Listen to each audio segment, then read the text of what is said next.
बसंतपुरा गांव का मुरलीधर बांसुरी बजाने में बहुत ही कुशल था। उसकी बांसुरी की धुन आस-पास के लोग सुनने आते थे, लेकिन मुरलीधर स्वभाव का बड़ा धूर्त आदमी था। दोपहर का टाइम था। मुरलीधर गांव के पेड़ के नीचे बैठकर बांसुरी बजा रहा था।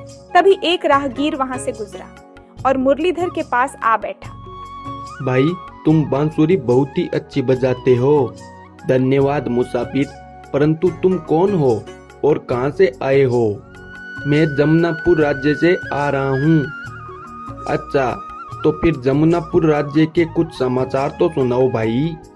और तो जमुनापुर में सब ठीक है, परंतु वहाँ का राजा जनक सिंह इन दिनों बहुत ही परेशान है।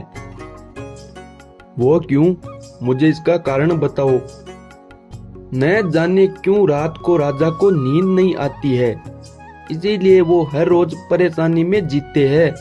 वहाँ के मंत्री ने भी हर वेद को बुला लिया, लेकिन राजा की आंखों में नींद मानो मायूस हो गई है। उसकी बातें सुनकर मुरलीधर सोच में पड़ गया। उसको ये तक पता नहीं चला कि वो मुसाफिर चला गया है। वो तो बस अपनी सोच में ही लगा रहा। तो कहते हैं कि मेरी बांसुरी में कोई जादू है। क्यों ना मैं एक बार बांसुरी की धुन राजा को सुना दूं। अगर मेरी बांसुरी की धुन से राजा को नींद आ गई तो मैं माला माल हो जाऊंगा। ऐसा बोलकर मुरलीधर अपनी बांसुरी उठाकर जमुनापुर के लिए चल दिया। रास्ते में चलते हुए वो अपने ख्यालों में खोया हुआ था। अगर मेरी बांसुरी की धुन सुनकर राजा को नींद आ गई तो समझो सोने में सुहागा हो जाएगा। राजा खुश होकर जरूर मुझे कोई बहुमूल्य पुरस्कार देगा। दूसरी तरफ राजा जनक सिंह अपने आप को सुलाने के लिए कई उपाय कर चुका था। महाराज, मेरी मानिए तो आप रोज शाम को सर पर नवरत्न तेल मालिश करवाइए, इससे जरूर आपको नींद आएगी। राजा ने ये उपाय भी करवाया। तेल मालिश से राजा को कुछ सुकून मिला, लेकिन फिर भी नींद नहीं आती थी। फिर भी राजा ने एक नाई को तेल मालिश के लिए रख लिया। इधर मुरलीधर जमुनापुर महल के पास पहुंचा तो उसे पहरेदारों ने रोक लिया। पहरेदारों, अपने राजा से जाकर कहो कि एक बांसुरी वादक आपसे मिलने आया है। अरे भाई, अभी तो शाम हो गई है, ये कोई समय है राजा से मिलने का? जाओ, कल सुबह राजा से मिल लेना। अरे मूर्खों, जानते हो मैं कौन हूँ? मैं राजा की आंखों में निंदा ला सकता हूँ। अरे वाह, फिर तो तुम काम के आदमी हो। रुको, मैं जाकर राजा को सूचित करता हूँ। पहरेदार अंदर जाकर राजा को मुरलीधर वाली सारी बात बता देता है। क्या कहा तुमने? वो बांसुरी वादक मेरी आंखों में नींद ला सकता है? जाओ, जल्दी उसको महल के अंदर लेकर आओ। इधर मुरलीधर राजा के शयन कक्ष में आ जाता है। अच्छा, तो तुम हो वो बांसुरी वादक मुरलीधर। एक बात याद रखना, अगर मुझे नींद नहीं आई तो मैं तुम्हें कारावास में डाल दूंगा। महाराज, मैं आपको विश्वास दिलाता हूँ, आपको मेरी बांसुरी की धुन सुनकर जरूर नींद आएगी। आप एक बार मुझे मौका तो दे। जनक सिंह भी अपने शयन कक्ष में लेट जाता है। इधर मुरलीधर भी अपनी बांसुरी के स्वर राजा को सुनाने लगता है।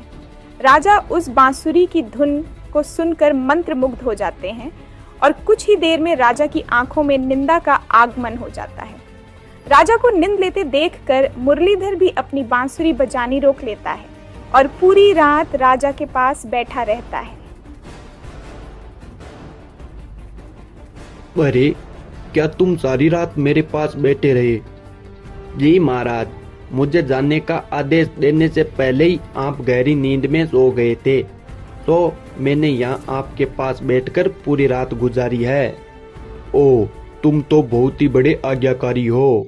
अरे राजा, तुझे क्या पता मैं तेरी आज्ञा का पालन क्यों कर रहा हूँ। मैं जानता हूँ तू खुश होकर मुझे कोई बड़ा सा इनाम दे डालेगा। मुरलीधर, रात में मैं तुम्हारी बांसुरी की धुन सुनकर हमें बड़ी मीठी नींद आई। ना जाने कब से हमारी आंखों में नींद के लिए तरस रही थी, तुम रोज रात को इसी प्रकार बांसुरी बजाकर हमें सुलाया करो। हम तुम्हें इसके बदले में बहुमूल्य पुरस्कार देंगे। जो आज्ञा महाराज। जनक सिंह के आदेश से मुरलीधर को अतिथि कक्ष में ठहरा दिया गया। अब राजा थक हार कर अपने शयन कक्ष में आ जाता और मुरलीधर से कहता, वादक, इस प्रकार की बांसुरी बजाओ कि मुझे जल्दी नींद आ जाए। मुरलीधर उसी समय बांसुरी पर मधुर छोड़ देता और राजा गहरी नींद में सो जाता। इसके बाद मुरलीधर अपने कक्ष में लौट आता। अब राजा का ये रोज का नियम बन गया था। वो शाम को पहले अपने सिर पर तेल मालिश करवाता और उसके बाद वो मुरलीधर से बांसुरी बजवाता, तभी उसे नींद आती थी। धीरे धीरे इसी प्रकार 1 महीना बीत गया। तब मुरलीधर सोचने लगा, मुझे जनक सिंह के लिए बांसुरी बजाते बजाते पूरा 1 महीना बीत गया है। मेरी बांसुरी सुनने के बाद राजा को नींद आने लगी है, परंतु जनक सिंह मुझे कोई पुरस्कार क्यों नहीं देता है? क्या मैं यही मुफ्त में बांसुरी बजाता रहूंगा? एक रात को जनक सिंह ने मुरलीधर को बुलाकर कहा, मुरलीधर, तुमने मुझ पर बहुत बड़ा उपकार किया है। जो नींद मेरी आंखों में वेद हकीम नहीं ले आ पाए, वो नींद तुम्हारी बांसुरी की मधुर आवाज लेकर आ गई। अब से तुम मेरे लिए बांसुरी मत बजाना। मैं देखना चाहता हूँ कि वास्तव में मेरी आंख में नींद लौट आई है या तुम्हारी बांसुरी की धुन का प्रभाव है। जैसी आपकी इच्छा महाराज, मैं आज बांसुरी नहीं बजाऊंगा। उस रात जनक सिंह बिना बांसुरी की आवाज नींद लेने की कोशिश करता है और जल्दी ही राजा गहरी नींद में सो जाता है। सुबह होते ही उसने मुरलीधर को अपने कक्ष में बुलाया। मुरलीधर, तुम्हारी बांसुरी के मधुर आवाज से अब हमारी नींद आंखों में वापस लौट आई है। हम तुमसे बेहद प्रसन्न है। लगता है आज जनक सिंह मुझे कोई बहुमूल्य पुरस्कार दे ही डालेगा। तभी जनक सिंह ने मुरलीधर को एक लिफाफा देते हुए कहा, मुरलीधर, अंत में मैं तुम्हें एक और कष्ट देना चाहता हूँ। इस पत्र को लेकर तुम मेरे दूसरे राज्य गंगापुरी जाओ। ये पत्र तुम वहाँ पहुँचकर महामंत्री गंगाधर को जरूर दे देना। लेकिन एक बात याद रखना, ना ही तुम इस लिफाफे को खोलोगे और ना ही इस पत्र को पढ़ोगे, और केवल महामंत्री गंगाधर को ही ये पत्र तुम दोगे। ठीक है महाराज। मुरलीधर ने वो पत्र राजा से ले लिया और गंगापुरी के लिए रवाना हो गया।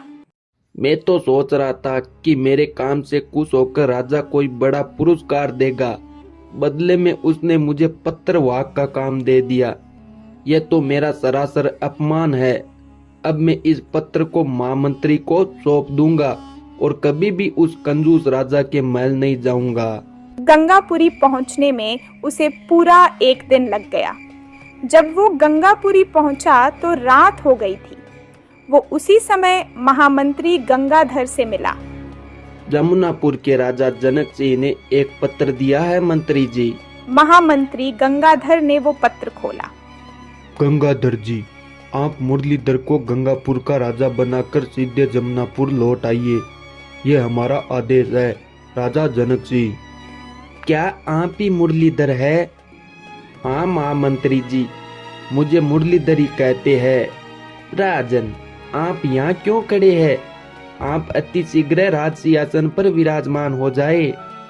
आप ये क्या कह रहे हैं गंगाधर जी? मैं बिल्कुल ठीक कह रहा हूँ राजन। आज से आप यहाँ के गंगापुरी के नए राजा हो। कहीं मेरे बारे में आपको गलत फहमी तो नहीं हो रही है मंत्री जी?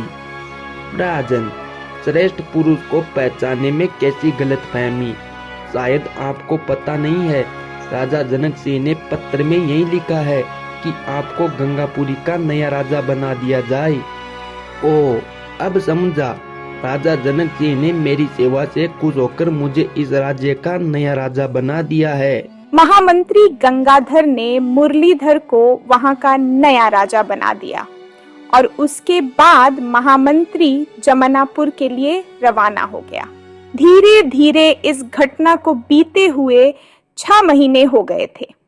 एक दिन राजा जनक सिंह ने सोचा, इतने दिन हो गए हैं, इसी बीच हम एक ही दिन गंगापुरी राज्य नहीं गए। हमें वहां जाकर देखना चाहिए बांसुरी वादक वहां का शासन कैसे चला रहा है। जनक सिंह उसी दिन गंगापुरी की ओर चल दिया। पूरे दिन का सफर तय करके जब वो गंगापुरी पहुंचा तो उन्होंने जाकर सीधा प्रधानमंत्री से पूछा, प्रधानमंत्री जी, राजा मुरलीधर जी कहाँ पर है? महाराज वो तो। प्रधानमंत्री जी, आप इस प्रकार चुप क्यों हैं? क्या हुआ, खुलकर बताओ। महाराज, आपने मुझे राजा मुरलीधर के बारे में पूछा है। वो इस समय रंग महल में होंगे और वो वहाँ पर नर्तकियों और मदिरा का आनंद उठा रहे हैं। क्या राजा बनते ही मुरलीधर को ये शौक लग गया? प्रधानमंत्री जी, ये तो बताइए, राजा मुरलीधर जी राजकाज किस प्रकार चला रहे हैं? क्या गंगापुर की प्रजा उनसे खुश है? महाराज क्षमा कीजिए, आपने किसी सुपुत्र को राजा ना बनाकर किसी कुपुत्र को राजा बना दिया है। तुम्हारे कहने का क्या मतलब है प्रधानमंत्री जी? महाराज, राजा मुरलीधर जी बहुत ही दुष्ट स्वभाव के हैं। वो हर समय राजरंग में डूबे हुए रहते हैं। प्रजा के दुख दर्द सुनने का उनके पास टाइम ही नहीं है। जब से वो राजा बने हैं, राज्य में चारों ओर अफरा तफरी फैली हुई है। महाराज, मुरलीधर जी कुछ और दिन तक इस राज्य के राजा बने रहे तो इस राज्य का भगवान ही मालिक है। ओ, इसका मतलब ये हुआ कि हमने मुरलीधर को इस राज्य का राजा बनाकर ठीक नहीं किया।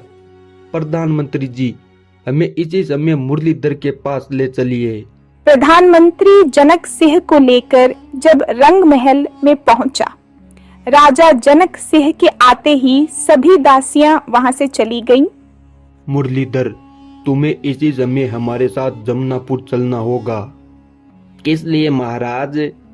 वो तो हम तुम्हें जमुनापुर पहुंचने के बाद ही बताएंगे।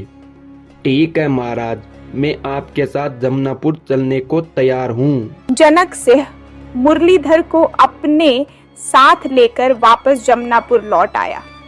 गंगापुरी से लौटने के बाद राजा मुरलीधर से कहा, मुरलीधर, हमने गंगापुरी का तुम्हें राजा बनाकर बहुत बड़ी गलती कर दी थी। इसीलिए हम तुम्हें गंगापुरी राज्य के राजा पद से हटाते हैं। महाराज, आखिर मेरी गलती क्या थी जो आप मुझे ये सजा दे रहे हो? तुम्हारी गलती ये है मुरलीधर कि तुमने राजा बनते ही तुम राजरंग में डूब गए। प्रजा का तुमने कोई ख्याल नहीं रखा। तुम एक अच्छे और गुणी राजा सिद्ध नहीं हो सके, इसीलिए तुम्हें राजा का पद छीन लिया गया है। हम तुम्हें तुम्हारा पुराना काम सौंपते हैं। पुराना कौन सा काम महाराज? मुरलीधर, तुम राजा बनने से पहले हमें बांसुरी बजाकर सुनाया करते थे, वही तुम्हारा पुराना काम था। आज से तुम रोज रात्रि को हमें बांसुरी बजाकर सुलाया करोगे। ठीक है महाराज, जैसी आपकी इच्छा। मुरलीधर ने ऐसा कह तो दिया था, लेकिन वो मन ही मन क्रोधित से तिलमिला रहा था। ये तो सरासर मेरा अपमान है। पहले जनक सिंह ने मुझे ऊपर उठाया और अब एक झटके में नीचे पटक दिया। इसका बदला तो मैं जरूर लूंगा। मुरलीधर, तुम्हारे दिल में जो विचार उठ रहे हैं, मैं उन्हें भली भांति समझता हूँ। तुम्हें मैंने राजा बनाया था, लेकिन तुमने अपनी मनमानी की। और हाँ, एक बात याद रखना, अगर तुमने जमुनापुर से भागने की कोशिश की तो तुम्हें सीधा मृत्युदंड दिया जाएगा। महाराज, आप चिंता ना करें, मैं आपको छोड़कर कहाँ पर जाऊंगा। मरता क्या न करता। बेचारा मुरलीधर रोज रात्रि में राजा के शयन कक्ष में जाकर बांसुरी बजाता। एक रात की बात है, जनक सिंह बांसुरी की धुन सुनकर गहरी नींद में सो गया और मुरलीधर वहां से उठकर अपने कक्ष में वापस आ गया। कक्ष में आकर वो सोचने लगा, क्या मेरा सारा जीवन इसी प्रकार कैद में बीत जाएगा? क्या मैं इसी प्रकार जनक सिंह का सेवक बनकर सारा जीवन काट दूंगा? मुरलीधर काफी ज्यादा परेशान हो गया। इसी सोच के चलते उसे पूरी रात नींद नहीं आई। आखिर उसने मन ही मन में राजा को मारने की योजना बना ली थी। योजना के मुताबिक मुरलीधर ने तेज धार चाकू अपनी बांसुरी में छुपा लिया था। शाम का समय था। राजा ने नाई को बुलाकर अपने सर में तेल मालिश करवाई। कुछ ही देर बाद मुरलीधर अपनी बांसुरी लेकर जनक सिंह के शयन कक्ष में आ गया था। मुरलीधर ने राजा की आज्ञा पाकर बांसुरी बजाना शुरू कर दिया था। जल्दी ही राजा नींद के आगोश में जा चुका था। मुरलीधर ने देखा कि राजा तो गहरी नींद में सो गया है।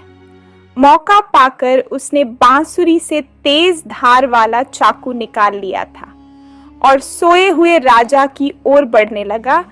वो जैसे ही 2 कदम चला, तभी उसका पैर लड़खड़ा जाता है और उसके हाथ से चाकू छूटकर जमीन पर गिर जाता है। इधर मुरलीधर भी उसी चाकू की नोक पर गिर जाता है। वो चाकू उसके शरीर को चिरते हुए अंदर चला जाता है। गिरने की आवाज सुनकर राजा की नींद टूट गई। उन्होंने मुरलीधर को लहूलुहान देखा तो हैरान रह गए।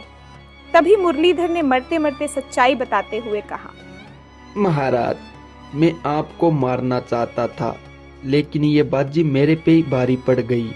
इसी के साथ मुरलीधर ने अंतिम सांस ले ली। असल बात ये थी कि जब मुरलीधर चाकू लेकर चल पड़ा, उसके फिसलने का कारण वहां फर्श पर पड़ा तेल था। राजा के सर पर तेल मालिश करने वाला नाई वो कटोरी वहीं पर ही भूल गया था। सारी स्थिति को देखकर राजा भी भावुक हो गया। मुरलीधर जो राजा को मारना चाहता था, वो आज खुद ही मर गया। राजा ने खुद मुरलीधर का अंतिम संस्कार करवाया, लेकिन इस बात की संतुष्टि भी थी कि मुरलीधर एक दुष्ट आदमी था और उसकी दुष्टता का परिणाम उसे मिल चुका था।